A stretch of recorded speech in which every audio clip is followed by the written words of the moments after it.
Muito boa noite, seja bem-vindo ao Fé.0, o programa da Famalicão Canal, que costuma todas as quintas-feiras fazer-lhe companhia, e hoje o tema é família. O Dia Mundial e Internacional da Família é no dia 15 de maio, já passou, mas fizemos o convite ao Artur Mesquita, que é um membro que é considerado famílias numerosas. Muito obrigado por ter aceito o convite. Eu agradeço e é como que cá estou para uma conversa que vamos ter aqui. Em gabinete familiar. E é mesmo uma conversa. Artur Mesquita tem 61 anos, a sua família ainda há bem pouco tempo fez uma festa onde estiveram bastantes elementos. Foram várias centenas de pessoas da sua família que se juntaram aqui a Famalicão e que almoçaram juntos. Já não é a primeira vez que o fazem. É verdade, nós, até antes de falarmos um bocadinho sobre isso, permita-me que os felicite por destacarem o dia 15 de maio. É de facto uma data de grande importância, é uma data que tem um reconhecimento das Nações Unidas desde talvez 80 e qualquer coisa, não posso precisar o ano, e que em certa medida tem vindo a ser esquecido, e fico muito, congratulo-me com o Famalicão Canal perceber que ocorreu a passagem dessa data e de alguma forma querer dar destaque à data. Mas voltando agora, encaminhando para o motivo da nossa tertúlia, digamos assim, de facto, o que é que aconteceu? A minha família, que é de facto uma família grande e numerosa, aproveitámos a oportunidade da passagem do aniversário da minha avó, que faria 155 anos, o aniversário, portanto, seriam 155 anos, e como na altura em que ela fez 150 anos vivíamos em regime de Covid e não havia a possibilidade dos nossos primos e por aí fora nos encontrarmos, aproveitámos essa passagem e essa oportunidade para fazermos um almoço com a família e tirarmos uma foto de família, e de facto foi uma coisa que juntou algumas centenas de pessoas. Nós neste momento somos uma média de 650 pessoas vivas, portanto considerando os meus avós, que são do século XIX, o meu pai também ainda nasceu no século XIX, portanto de facto somos muitos, e foi um dia muito agradável, e foi um dia vivido em família, digamos assim, não é? Em que recordámos as nossas raízes, aproveitámos para recordar as nossas raízes, aproveitámos para estarmos uns com os outros, para nos conhecermos, porque no meio de tanta gente, a gente às vezes passa por um parente da rua e dá conta que é o primo, que é o sobrinho, que seja o que for. Portanto, foi muito agradável. Quantas pessoas é constituída a sua família? O Artur tem, portanto... Eu sou casado, não é? Sim. E temos, eu e a minha mulher temos 6 filhos. É? 6 filhos, portanto 5 rapazes e uma rapariga. A rapariga situa-se ali pelo meio. Portanto, dos 6, há ali 2 que andam no meio, e ela é mais nova dos 2 que andam no meio. Depois abaixo dela ainda tem mais 2 rapazes. E uma família numerosa, por vezes, as pessoas no dia de hoje têm alguma dificuldade quando pensam em uma família numerosa, muita gente, o encargo financeiro para uma família deste número, por vezes mete aqui algum receio. Algum respeito. Pois olha, enfim, será por defeito, digamos, eu vou usar a expressão de fabrico, e eu acho que é exatamente o contrário. E eu vou dizer porquê. Porque, por exemplo, olha, eu neste momento tenho 3 filhos na universidade. E qualquer pessoa já começou a pensar, ter os filhos na universidade, que orçamento é que pode sustentar esses 3 na universidade, sendo que um está em Lisboa e dois estão, bem, um está a fazer mestrado em Espanha e a Maria está no Porto, não é? E se eu lhe disser, com os filhos que tenho a estudar na universidade, poderia dizer que praticamente, em relação ao gasto, poderia dizer que era quase zero, provavelmente não vai acreditar. Acontece que eles, e nem foi porque seja uma exigência nossa enquanto pais, não é? Acontece que eles, tendo noção da responsabilidade, não só estudam com bons resultados, como aproveitam e dão umas explicações, fazem, por exemplo, eu tenho um que está em Lisboa, não vem a casa todos os dias, está numa residência universitária, faz trabalhos de portaria. Claro que enquanto faz trabalhos de portaria, atender o telefone, abrir a porta, não sei o quê, pode ir estudando. dá mais umas explicações de matemática, quer dizer, e acaba por, mas Rafael, não é preciso, o menino não precisa de dinheiro, não, pai, para já eu governo. Também tenho uma bolsa, com certeza que sim, penso que até, olha, se quer que lhe diga qual é a origem da bolsa, eu nem lhe sei dizer, mas acho que tem uma bolsa da Gulbenkian, porque tem bons resultados, portanto, isso às vezes só faz de conta que é assim. Por outro lado, há também aqui uma perspectiva, até que diria de caráter ecológico, que é interessante. Repare, a roupa vai passando uns para os outros, na medida que vão crescendo, não é? Nós não deitamos roupa fora. Os sapatos é mais difícil, porque é um que rompa logo as sapatilhas ao fim de uma semana, não é? Mas normalmente as calças, os casacos, portanto, e eu acho que isso tem uma perspectiva saudável no sentido ecológico, não desperdício, por um lado, e ao mesmo tempo um sentido de responsabilidade. Porquê? Porque o primeiro que usa a roupa incutir isto de uma forma espontânea e sem ser impositiva, acaba por ser espontâneo, não é? Portanto, o que usa a roupa, tantas estas calças depois vão dar para o meu irmão quando ele crescer, portanto, às tantas vou ter mais cuidado, não é? E tudo isto é positivo. Também é verdade, é uma. Nós lá em casa não temos um quarto para cada um, não há uma televisão em cada quarto, portanto, enfim, mas eu acho que isto é positivo no sentido da responsabilidade e da convivência e etc, não é? Na perspectiva educativa também tem a sua piada, porque, por exemplo, a gente vai ao supermercado, particularmente quando eles são mais pequenos, vamos ao supermercado com 2 filhos, é muito mais fácil ir com 2 filhos que com um filho, porque de repente o miúdo vira-se, pai, eu quero aquele chocolate, e a regra é, no carro dizer, meus amigos, vamos ao supermercado, o pai quando chegar lá sabe o que vai comprar. Portanto, não há cá coisinhas. Portanto, e depois eles fiscalizam-se, espontaneamente fiscalizam. Alguém pega no chocolate, o pai disse que ele é que sabia o que escolhia, quer dizer, está a ver? Até tem estas peripécias muito engraçadas, portanto, de certeza absoluta que aqui em Famalicão nunca viu nenhum dos meus filhos a fazer uma birra à caixa de supermercado porque queria isto ou aquilo, porque é assim que funciona, percebe? O serem mais, ao contrário de parecer que é mais peso, acaba por não ser, é igual. Eu diria que no mínimo, no limite é igual. No limite é igual. E portanto, eles também acabam por ser mais autónomos. Sim, que repare, qualquer um dos meus filhos tem uma autonomia desde muito novos. Para já, porque, por princípio, normalmente, nós, desde que eles são muito novos, costumam frequentar um clube de atividades de formação humana, que é em Braga. E repare, raras as vezes, naturalmente, com o mais velho, nós tivemos que ir lá levá-lo, apresentá-lo, fazer as primeiras viagens com ele, assim como para ir para a escola, não é? Eles sempre foram para a escola sozinhos, portanto, a gente diz, lembro, a escola primária que frequentaram estava da nossa casa aproximadamente a 1 km, eu ensinei o meu filho mais velho a ir para a escola, nunca mais precisei de ensinar os outros todos, e se tivesse que ensinar um a um, às tantas era complicado, ensinei o mais velho, não é? No decorrer do primeiro ano vamos com ele, depois olha, ali é que são os pontos críticos, ali não é, não sei o quê, depois começámos a esperar por ele mais, não sei o quê, é capaz de vir sozinho, não é? E depois ele já fez a escola que ele teve com o primeiro, depois ele passou o conhecimento que adquiriu aos irmãos e tudo isto, assim como sentar à mesa, usar os talheres, quer dizer, o mais velho depois colabora. O mais velho colabora na aprendizagem, porque ele depois fiscaliza, para mostrar que tem valor e que percebeu, não sei quantos, olha, o papá não é assim que não sei o quê, está a ver? Portanto, tudo isto fica muito simplificado.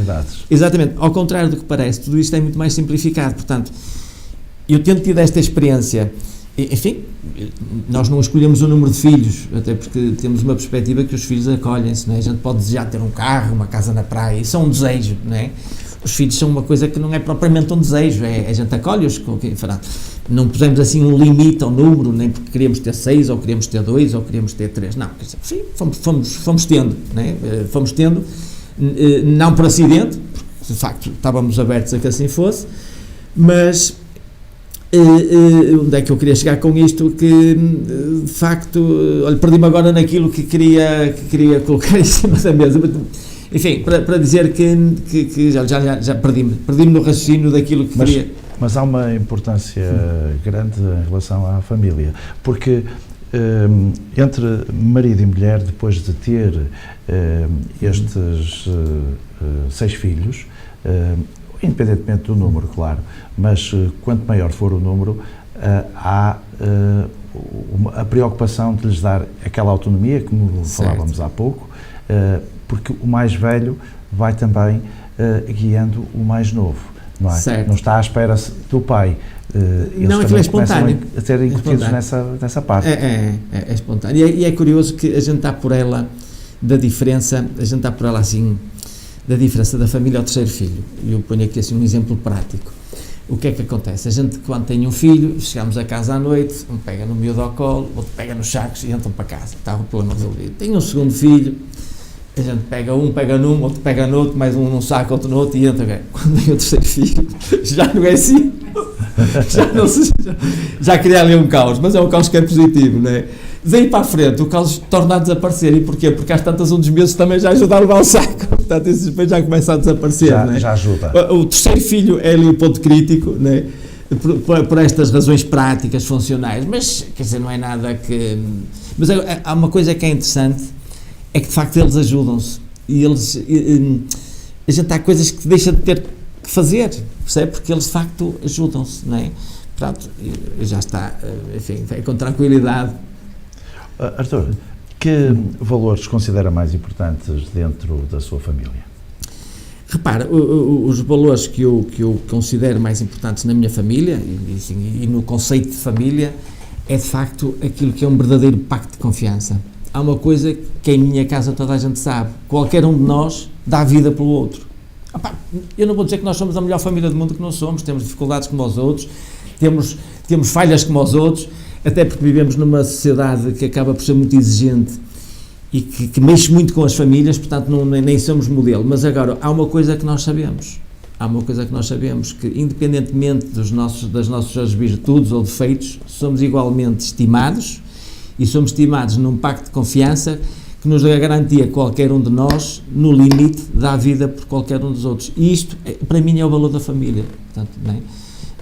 É a gente saber, não é porque somos mais bonitos, ou mais feios, ou mais inteligentes, ou mais... seja o que for, isso é o que menos conta.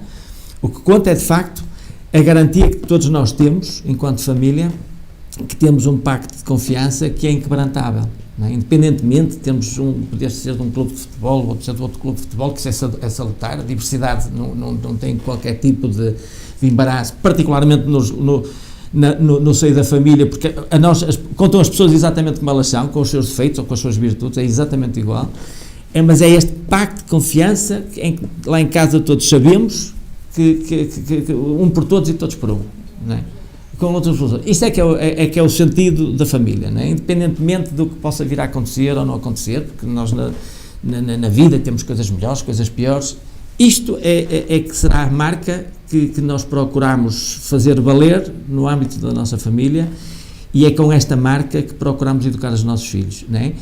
E pronto, é isto a marca de facto que nos norteia, que nos orienta e que nos dá segurança enquanto um núcleo que vive unido e que sabe que pode arriscar tudo, particularmente na casa, porque sabe que mesmo com tudo aquilo que possa vir a ferir os outros, ele há de ser estimado igualmente, seja da forma que for. Percebe? Isto é que de facto a nossa marca que procuramos viver, não é? Quando falamos de rotina, temos aqui no mundo de hoje, as rotinas são muito diferentes daquilo que era antigamente, mas certamente que o Artur, mais a esposa, tem sempre um cuidado acrescido aos comportamentos, a estas vivências que estão fora do seio familiar, que vai notando aqui e ali, como eu noto, as tecnologias distraem muito, há poucas conversas entre família, certamente na vossa rotina isso não acontece. Repare, o que é que acontece? Os nossos miúdos, em certa medida, não são diferentes dos outros, não é? Porque vivem neste mundo e têm que aprender a viver neste mundo, e nós damos e sempre demos muita liberdade. Também é verdade, até porque não o poderia dizer de outra forma, questões de caráter público, que em certos momentos e em certas circunstâncias objetivas nós marcamos uma posição firme, porque entendemos que a educação dos nossos filhos, acima de tudo, tem que ser por um alinhamento que é o nosso alinhamento, não é? Enfim, as pessoas que poderão estar a ver o programa onde saber quem eu sou e provavelmente terão conta que em momentos que se tornaram até em certa medida públicos, isso aconteceu.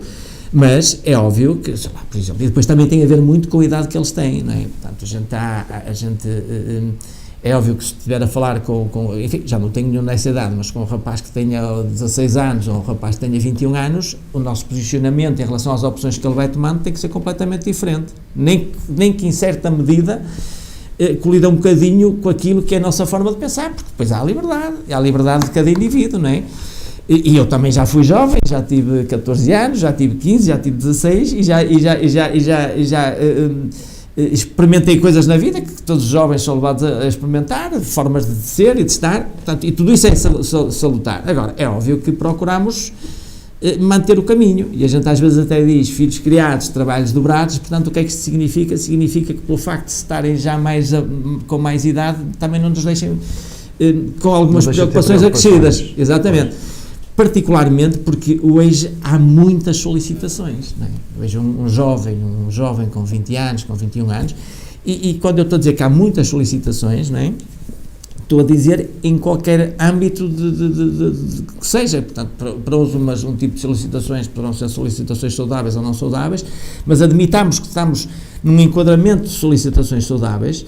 Pois um jovem, se não é um bocado travão dos pais, ele quase nem o vemos durante a semana, porque pode-se desgovernar.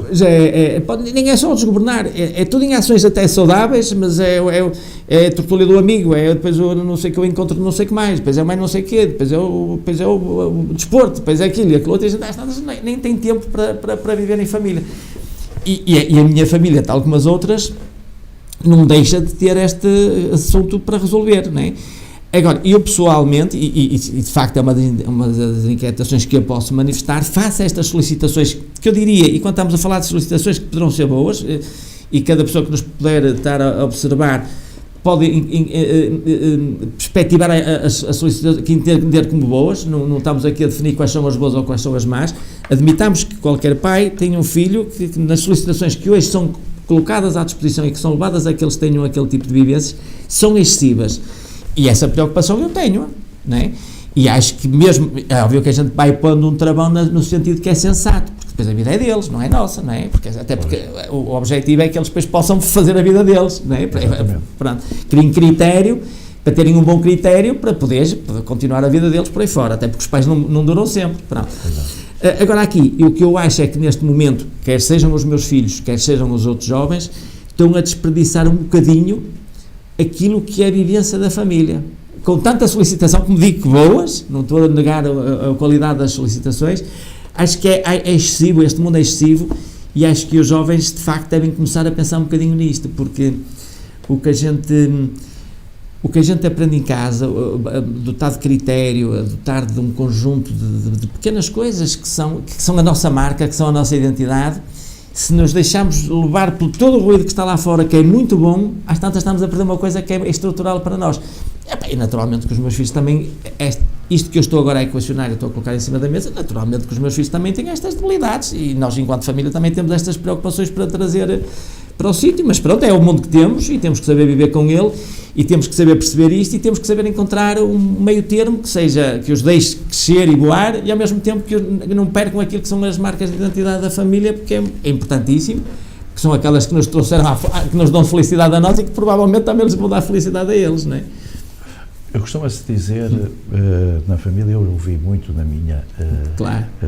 Que na casa dos outros, cada um faz o que quer. Quando fazemos claro. Assim aqueles exemplos, porque o meu colega tem mais liberdade, porque pode sair, às vezes faz falta estas respostas. E hoje, no tempo em que vivemos, mais ainda, não?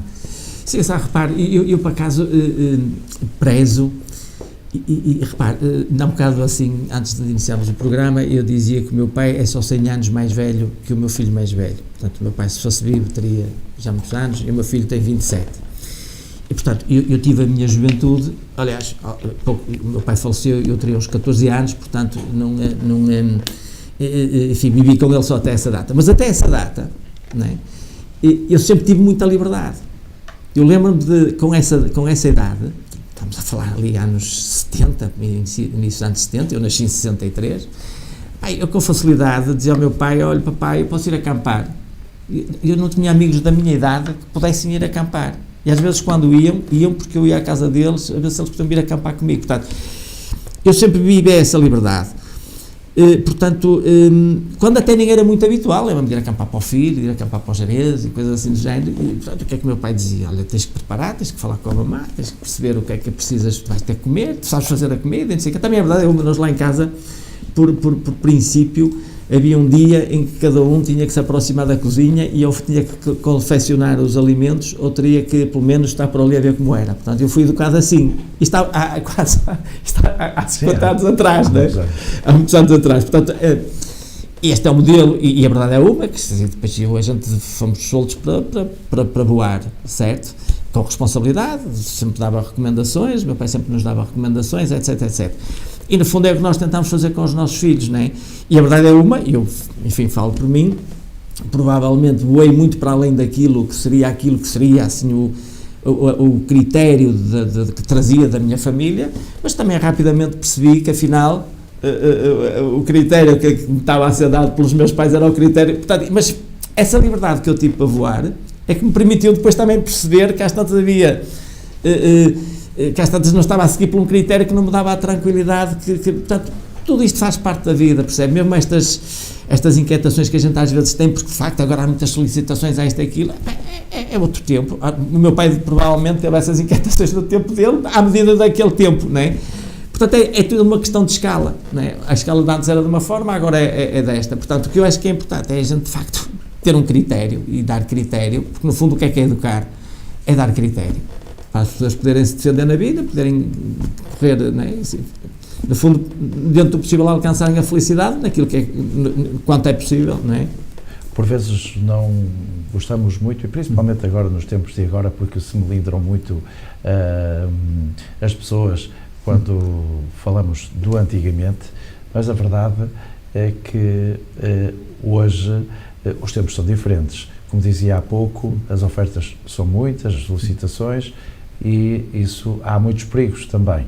Portanto, hoje, se calhar, prepara-se mal os filhos para os tempos que se vivem atualmente. Pois sim, e é difícil, porque há de facto muitas frentes, tanta gente, enfim, ao sair de casa, olha, cuidado com o caminho para a escola, e não sei o quê, se aparecer alguém com más intenções, marca sempre distância das pessoas. Portanto, eram coisas pouquinhas, era o caminho para a escola. Depois, quando íamos para a escola, tens de ter cuidado, sabes que na escola anda muita gente, tens que perceber o valor dos teus amigos, não podes negar a confiança a ninguém, nem não sei o quê, mas tens que saber selecionar. A gente dizia isto, agora não é o caminho agora é o caminho para a escola, é os amigos, já nem é os amigos, é a televisão, é o virtual, a televisão até está como a outra, né? Quer dizer, quando eu digo televisão no sentido então a internet, repare, a internet... São os maiores perigos. Eu acho que sim, porque aquilo, o problema, qual é o problema? É que a internet vicia. É viciante. Não é? A internet é viciante, quer dizer, a gente de repente está parado, ainda hoje vinha de Braga e vinha um dos meus filhos comigo, de repente disse, rapaz, fumaste um cigarro, quer dizer, acho que é menos grave fumar-se um cigarro agora do que estás aí ligado à máquina. Claro que eu, como todas as outras famílias, temos estes problemas. Enfim, pronto, com certeza que sim, não é? Portanto, é assim, porque de facto a gente começa... Enfim, sei lá, vamos pôr aqui um exemplo, alguém que gosta de carros, aquilo é uma atrapalhada, porque aquilo a gente começa a mexer ali e aparecem os carros todos do mundo, com as cilindradas todas do mundo, e aquilo cola, não é? O algoritmo toma conta de nós. Toma conta de nós, e depois não é só isso, a gente às tantas até pega no telemóvel e já tem ali uma notícia do carro, mas como é que ele sabe que eu gosto de carros? Claro, ele já registrou tudo, não é? Portanto, isto de facto, digamos, se por um lado é muito bom, também mete algum medo. Não é? Também mete algum medo. E naturalmente que isto não era, no tempo dos meus pais não era assim. Mas eu continuo a dizer a mesma coisa, é uma questão de escala, percebe? Naquele tempo era aquela escala, provavelmente o pouco que era já era muito, hoje o pouco, o que é, nós achamos que é muito, e às tantas daqui por uns anos ainda vai ser pior, quer dizer, portanto a gente não sabe onde é que isto para, portanto eu acho que é tudo uma questão de escala. Também a verdade é nós não estávamos habituados a lidar com o digital da forma que estamos habituados hoje, quer dizer, tudo isto é novidade, não é? Os jovens são muito sensíveis à novidade e gostam de estar sempre no topo da onda, na crista da onda, no que é respeito à novidade. Isto tem as suas consequências, mas é tudo uma questão de escala, não é? Também, sei lá, a gente na terra onde vive eram meia dúzia de pessoas e agora são uns milhares que a gente já nem... A gente antes passava de um lado a outro daqui de Vila ao Famalicão e cumprimentava toda a gente, conhecia toda a gente. Agora a gente passa já nem sabe quem é que são as pessoas. É tanta gente, não é? Portanto, é tudo uma questão de escala. Agora, e em cada tempo há uma escala e essa escala a gente tem que aperceber, não é?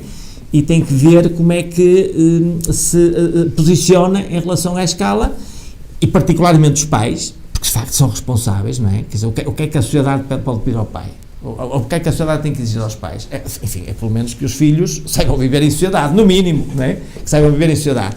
E isso é uma responsabilidade que tem que ser, que é dos pais, e até se costuma dizer que os pais conhecem-se nos filhos, portanto, quer dizer, temos de estar atentos. Enquanto pais temos de estar atentos. Porque hoje também se vive muito da sociedade atual, olha-se mais para os direitos do que propriamente para os deveres. Não se sabe o ponto, quando chega o ponto do dever e o ponto do direito. Não é?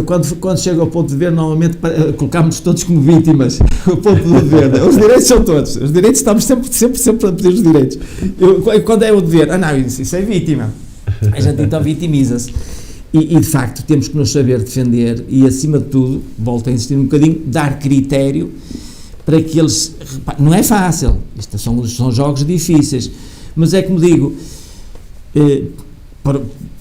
nós pensámos nos nossos pais, eles também pensaram, olha, este meu filho, enfim, dotei-o de critério, e a verdade é que a gente depois vai andando para a frente e depois às vezes olha um bocadinho para trás, se passou para além do critério e às tantas recupera. Portanto, porque eu acho que, para dizer de outra forma, a escala de hoje, que é diferente de há uns anos atrás, a mim não me inquieta no sentido de tentar perceber, mas não me tira a esperança, percebe? Não acho que em si seja uma coisa má, é o que é. E a gente tem que trabalhar na base que temos para dotar os filhos de critério, para se poderem defender nas circunstâncias que tiverem de enfrentar ao longo da vida, não é? Do âmbito digital, do âmbito da sociedade, do âmbito do que for. Pronto. E, acima de tudo, que saibam ser cidadãos de respeito, que respeitem os outros, não é? E esse critério, e aí volta atrás, todo este pacto de confiança que é gerado na família é importantíssimo, exatamente porque depois, o exterior da nossa casa é a família alargada, e esse pacto de confiança é o que deve haver entre as pessoas, independentemente de ideologias, seja do que for, tem que haver um pacto de confiança, que é o respeito pelo outro, não é? E portanto é aqui que nós pomos o foco, é neste pacto de confiança na família. Na família nós sabemos que estamos garantidos, independentemente das nossas fragilidades ou não. E isso depois eles têm que se reproduzir na sociedade. E se assim for, não há ninguém que nos ofenda, ou não sei o que, ou pode haver, mas não deixamos de o respeitar como pessoa, não é? Portanto, e no fundo isto é que é o que acho que é a pedra de toque da família e a importância da família. Portanto, se a gente conseguir isto na família, a sociedade tem que funcionar, porque é uma questão de respeito, independentemente de tudo e mais alguma coisa. E por isso mesmo é que se diz que a família é a célula base. Há quem diz, e de uma forma muito feliz, que a família é a célula base da sociedade, não é? Portanto, se eu não respeito o pai, se não respeito a mãe, vou respeitar a polícia, vou respeitar o professor, vou respeitar o não sei o quê, não é? Quer dizer, pronto. Se isto é conseguido na são família... os valores que nós trazemos, digamos, do seio familiar. Do seio familiar. Espelha-se no exterior. O que trazemos ou o que não trazemos. Espelha-se no interior. E quanto mais a família conseguir este pacto de confiança, que é o que dá segurança às pessoas, todos nós temos raízes, nós não nos conseguimos separar das nossas raízes, por melhores que sejam ou não sejam, quer dizer, são sempre uma marca que trazemos, e essa marca depois nós vamos espelhá-la na sociedade, não é? A sociedade é tão mais rica quanto mais a família seja sólida, diria eu. Artur Mesquita, as tradições familiares, já aqui falamos também dessa questão, é importante haver momentos para tudo. As conversas, os filhos, quando em terra idade, é necessário que eles também acompanhem as conversas dos pais, porque há assuntos que eles podem acompanhar e devem acompanhar, até para perceber que não é assim tão vaga a vida, e essa autonomia que falávamos há pouco, cada um dos seus filhos, são 6, vem o primeiro depois já começa a ter responsabilidade no segundo e por aí fora. Cada um tem um papel a desempenhar. Portanto, esta percepção é desde pequenino que se tem que ter, e é no seio familiar que se aprende. Concorda? Sim, claro que concordo. Repare, ainda há um bocado falávamos no encontro que tivemos nossa família, e houve histórias que foram contadas por primos e mais velhos, que são a nossa história, não é? Que são o nosso ser, de negócios do meu avô, dos meus avós, etc., não é? como reparo, uma família que se estende há... O meu pai nasceu no século XIX, talvez já são aqui 100 anos de distância. 21. Isto é quase como uma escavação... 21, já estamos em 21. O meu pai nasceu em 1898, né? Portanto, repare, isto é quase como a gente faz uma escavação arqueológica. O que é que a gente faz? Quando faz uma escavação arqueológica, começa a furar a terra e vai definindo os estratos de sedimentos que vão sendo depositados até que encontrar a peça, não é? E aquilo dá-nos muita informação. Portanto, tudo isto, e cada família tem uma história, e em cada família há momentos bons e há momentos maus, porque não há família nenhuma que se livre de momentos maus, porque vem a Revolução, porque não sei o que é, então está a ver, em 100 anos, que a gente fica, é a proximidade que eu tenho ao meu avô, não é? Distam aqui mais de 100 anos, a gente vai vendo, e como é que eles se resolveram nesta crise, e como é que resolveram naquela, mas está bem, mas e aconteceu aquilo, e eles safaram-se, parece que safaram, e a gente mal vai, se a gente não apega nessas coisas, não é? E até perceber a forma como eles se safaram, não é? Ou porque foi bom ou porque foi mau, e a gente aí tira conhecimento para enfrentar uma situação análoga, noutras circunstâncias, mas análoga. Portanto, não há dúvida nenhuma que essa perspectiva da tradição, e não há mal nenhum que eu seja desde pequenino, porque isso é que nos estrutura, isso é que nos vai dando o critério, não é? Porque, no fundo, a família acaba por ser também caminho, uma família é caminho, de geração em geração vai fazendo uma caminhada, não é? E mal vai, com uma história de um povo, que a gente não olhe para trás para a nossa história e não veja...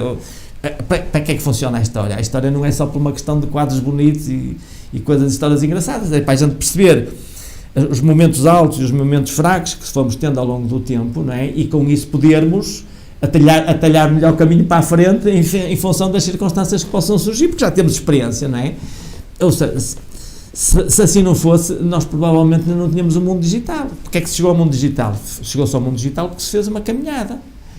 Já tudo, em certa medida, existia. Nós fomos descobrindo como é que as coisas funcionavam, porque o homem não pode dizer que criou o computador ou criou a televisão, não, ela no fundo, em essência já existia. A gente foi descobrindo os elementos que proporcionaram a televisão, porque nós não criámos natureza nenhuma. Com as capacidades. Nós criámos, com a experimentação. Se não fosse a família é um processo, é como se fosse um processo científico, não é?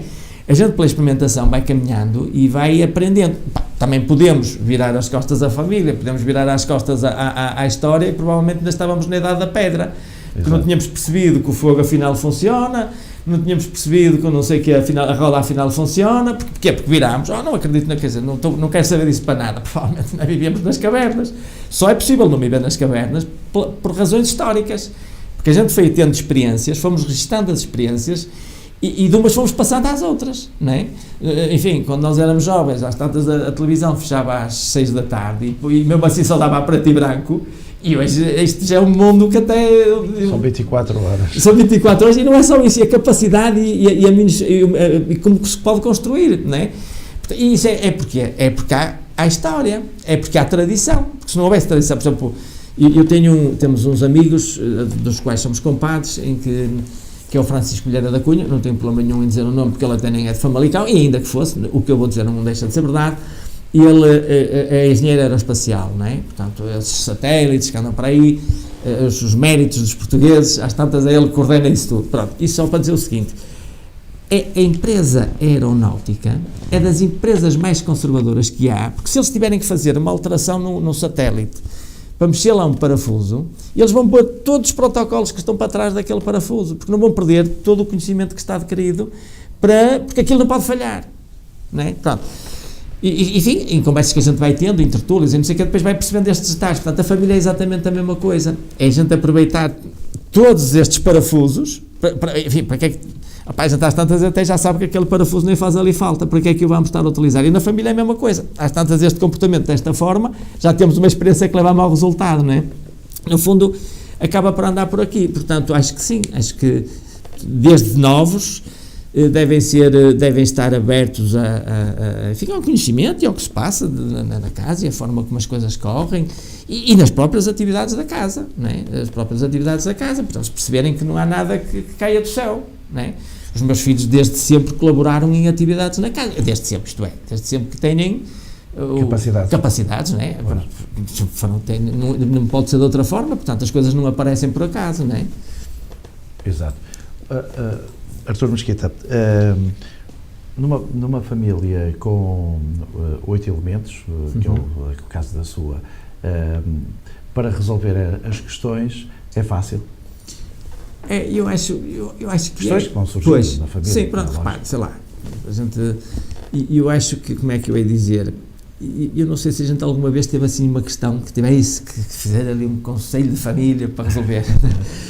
Acho que não, acho que as coisas vão surgindo vão surgindo de forma espontânea e mais ou menos somos alinhados pelos mesmos gostos, não é? Enfim, há lá... Eu pergunto porque há pessoas que devem dizer assim, epá, isto deve ser uma confusão, com muita gente dentro de casa. Pois não, repare, posso dar assim aspectos práticos, sei lá, por exemplo, portanto, amanhã chego ao meio-dia, não é? Enfim, não está todos a almoçar, eu normalmente almoço em casa. E normalmente os meus filhos que estão mais próximos almoçam em casa. Claro que, sei lá, um trabalha no Porto, já não almoça em casa, mas janta, não é? Portanto, ao jantar será mais previsível estarmos mais pessoas em casa. É óbvio que nós temos regras para nos sentarmos à mesa, não é? Não chega cada um e não se sentou, certo? Estas regras são importantes, são e não são, quer dizer, podia não ser, não é? Cada um se sentar. São importantes para quê? Para a gente perceber que há critério. O problema é um problema de critério, não é? E não ser nada aleatório. Não é porque as regras que definimos não é porque é mais, nem porque é menos, somos todos iguais. Agora, há um critério, porque assim eu sei quem vai jantar e em função das pessoas que estão para jantar, eu sei qual é o meu lugar. Por causa de um critério. Exato. Não é? Faz sentido. Sabe, que de repente um senta-se ali, mas eu vou sentar agora, senta-se aí, porquê? Porque não sei o quê. Não, nessa discussão já está ultrapassada. Percebe a ideia? Portanto, no fundo, dei um caso prático da mesa.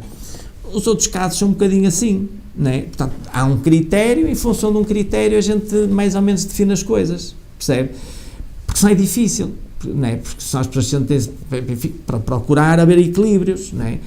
Mas também não tenho problemas em dizê-lo. No limite,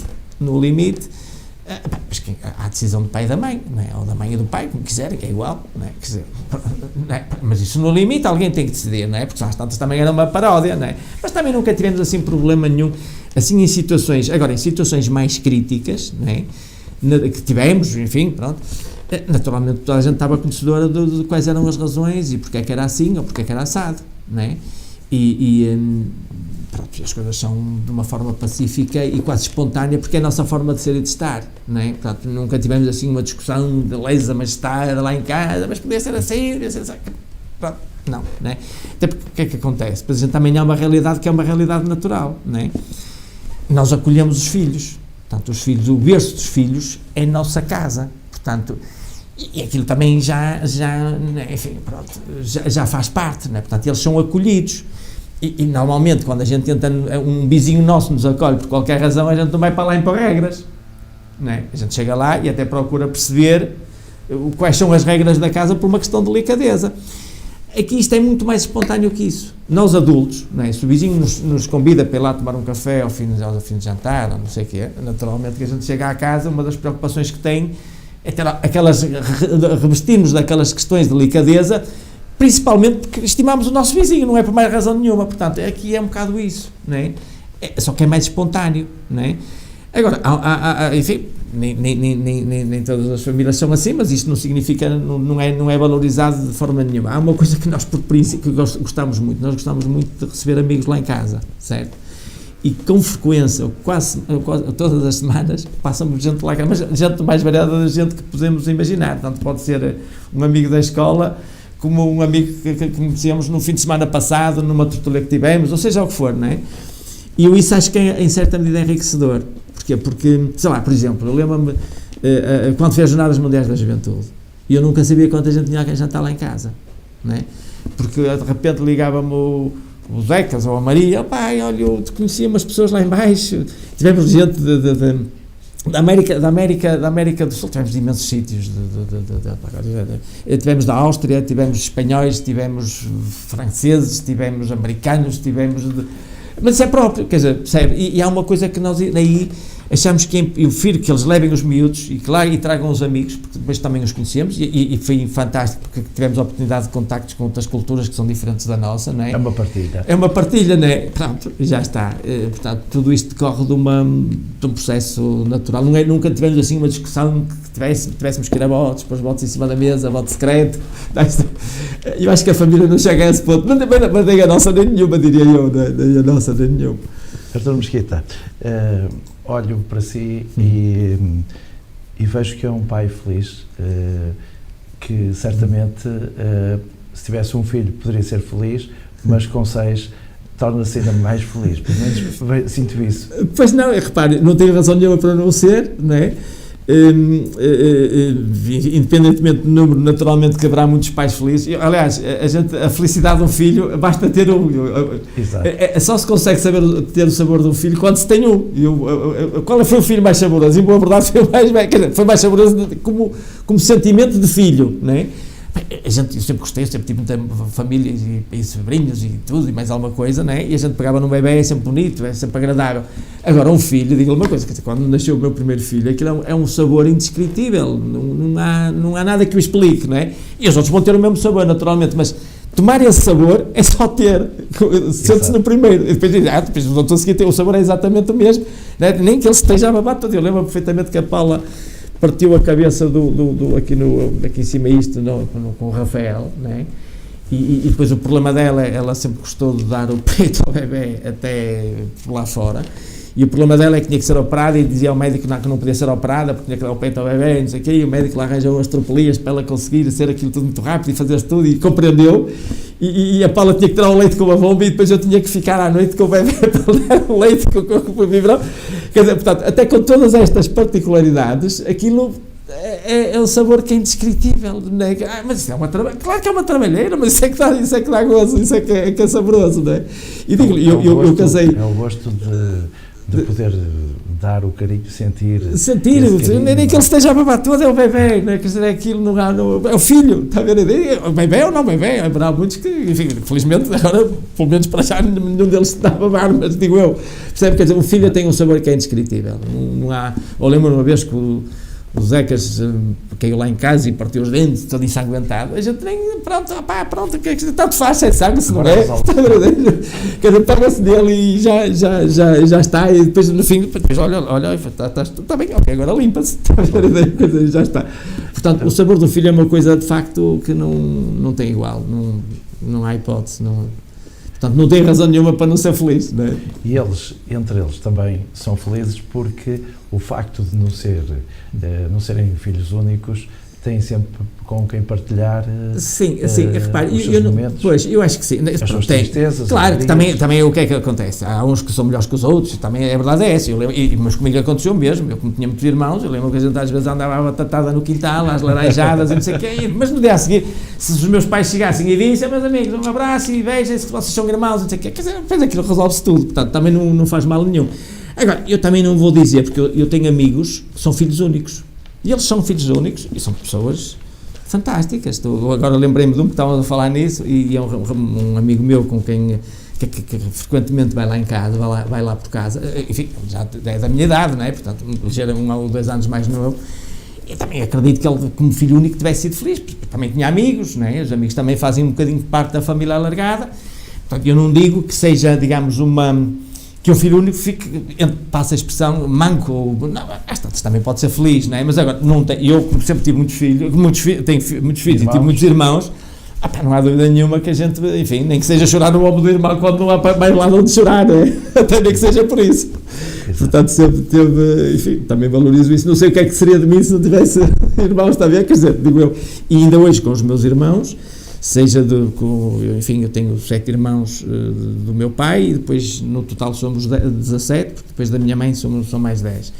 E seja dos mais velhos, seja dos da minha mãe, somos igualmente irmãos, e não há dúvida nenhuma que se eu preciso chorar ou se eu preciso não sei o que nos ombros dos outros, a gente só preciso fazer isso. E nesse aspecto, lá está, é tal marca que trago, aquele pacto, não é? Independentemente de já tivemos andado às vezes a torrear massa com este ou com aquele, mas a gente há uma coisa que a gente sabe: quando é preciso, e é mesmo preciso, há aqui um pacto de confiança que a gente só precisa dar a vida pelo outro, não é?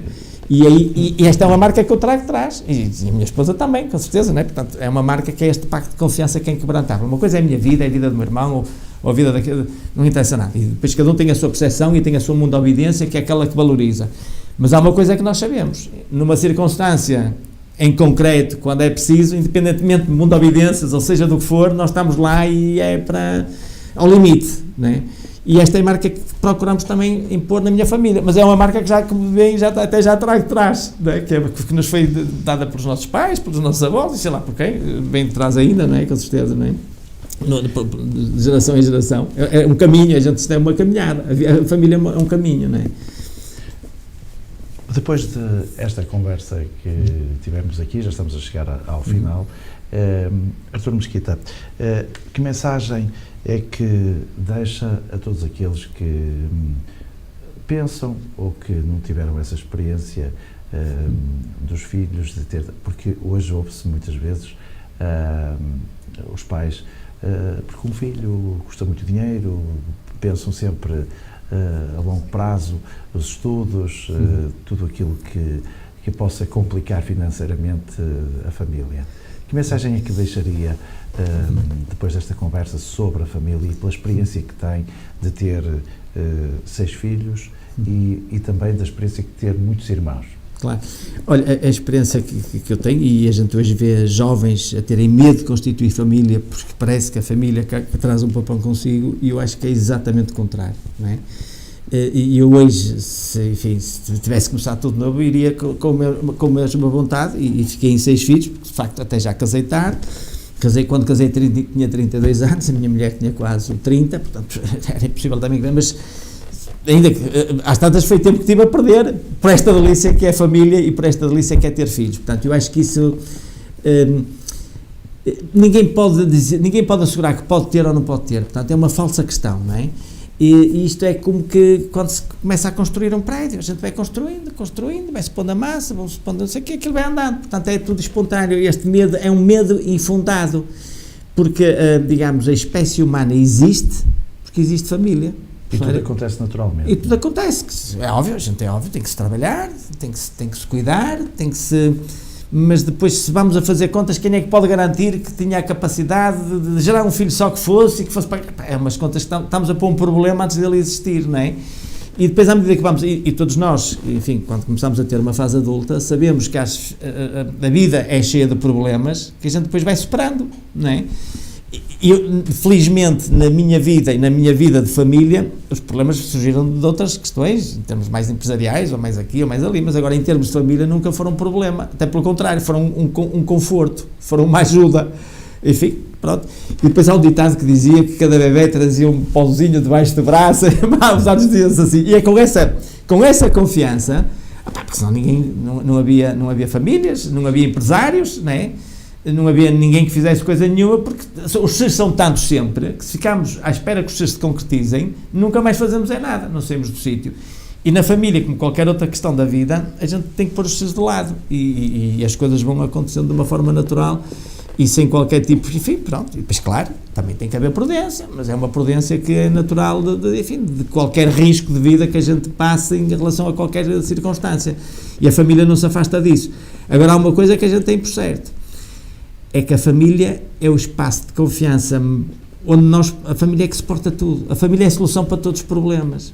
É o sítio onde a gente se sente, é um verdadeiro espaço de liberdade. Percebe? É um espaço de liberdade de facto. Não há mais nenhum. Porque cada um vale por aquilo que é. Portanto, não está a ser avaliado pelo que é, o que deixa de ser. É o que é o que ele vale. Portanto, eu acho que ninguém tem... São falsas questões, o medo de constituir família. São falsas questões. Mesmo no mundo que vivemos hoje, um mundo complexo, etc., são falsas questões. Famalicão já em tempos celebrou este dia, dia 15 de maio, em festa. Recordo-me ali no Cupertino Miranda que houve um ano uma grande festa com música em que estavam toda a família naquela praça. É um dia muito especial que deve ser celebrado. Eu acho que sim, porque eu acho que sim, olha, para já por diversos motivos. Para já porque, de facto, sem família não há sociedade. Começa logo por aí. Essa é a base e a verdade é que se a família também gera vida, portanto, sem família não há sociedade. E, por outro lado, acho que no momento que se coloca, no momento que estamos a viver, é importante celebrar a família, com enfoque na família, porque há, de facto, injustiças e que têm a ver com questões de organização da sociedade que caem sobre as famílias. Eu posso dar aqui eu já fui delegado da Associação Portuguesa de Famílias Numerosas, neste momento sou apenas sócio, portanto não tenho elementos que eu os possa pôr aqui em cima da mesa, porque, enfim, já passou o meu tempo, digamos assim, e agora estão lá outros, mas repara, uma das coisas logo, por exemplo, em impostos, não é considerado o agregado familiar, e é diferente um pai e uma mãe que consigam meter um orçamento em casa de valor semelhante a outro pai e outra mãe, só que aqui é, por exemplo, um casal e um filho, e aqui é um casal e 6 filhos. O orçamento é o mesmo, mas o imposto é igual. Faça-me entender. Uhum. É que o orçamento é o mesmo. Vamos para aqui um número assim, à sorte. Vamos para um número à sorte. Vamos que aqui este casal consegue meter em casa por mês, vamos para assim um número que seja realista para a maior parte das famílias. Sei lá, 2.000 euros por mês. Certo? E tem um filho.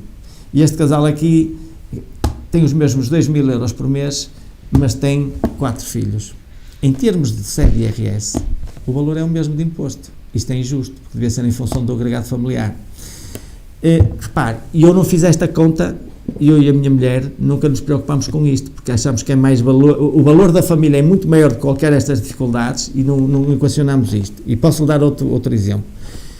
Os municípios, normalmente, para dissuadirem o consumo excessivo de água, apresentam uma taxa com uma quantidade de consumo para a família e tudo o que vai para cima daquele consumo do número e depois o que vai para cima daquilo começam a pagar a taxa industrial.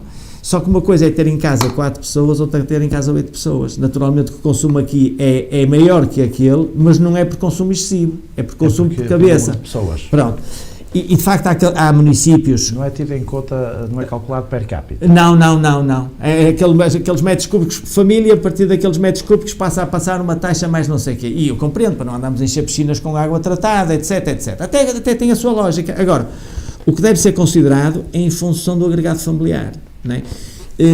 Como digo, eu nunca fiz, não tive mais filho ou menos filho, tendo esta preocupação.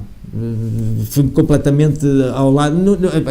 Devem estar agora a pensar, não tiveste essa preocupação, porque às tantas nadas em dinheiro. Não nada em dinheiro, sou uma pessoa normal como qualquer outra, não é isso? Como outra qualquer. Mas esta realidade de facto suscita-se. Não posso precisar, portanto, estamos a falar em conselhos de uma forma abstrata, nos conselhos que se estendem pelo nosso país todo, nem tampouco lhe consigo dizer se o nosso conselho, de onde estamos a produzir este programa, eu sei que houve boas diligências neste sentido, porque repare, nem olho sequer para a conta de água, porque não é a preocupação que tem a preocupação de pagar as contas ao fim do mês, e é só nesse sentido, mas não estou cá a ver se foi mais assim ou mais assado e tal e coisa, pronto. Mas de facto há este tipo de injustiças na sociedade, não é considerado o número do agregado familiar, o que é uma injustiça, não é? E portanto, tudo que sejam celebrações de enfoque, de defesa à família, não é? Particularmente porque essa é a base da sociedade e é uma obrigação do Estado, pelo menos a nossa Constituição para aí aponta, não é? Que a família deve ser ajudada nas questões e não sei o quê. Isto está um bocadinho esquecido, não é? Portanto, e ao celebrarmos o dia, estamos a dar um sinal claro da importância da família e estamos a dar um sinal claro que, se de facto as famílias forem estruturadas e funcionarem, provavelmente a sociedade também vai funcionar melhor, porque se a gente consegue fazer com que as pessoas se entendam dentro das portas, provavelmente também vamos fazer com que as pessoas se entendam quando estão fora das portas, não é? Até este sinal deve ser, portanto, nós enquanto sociedade devemos dar sinais positivos para as realidades, e esta é uma das realidades para a qual devemos dar sinais positivos.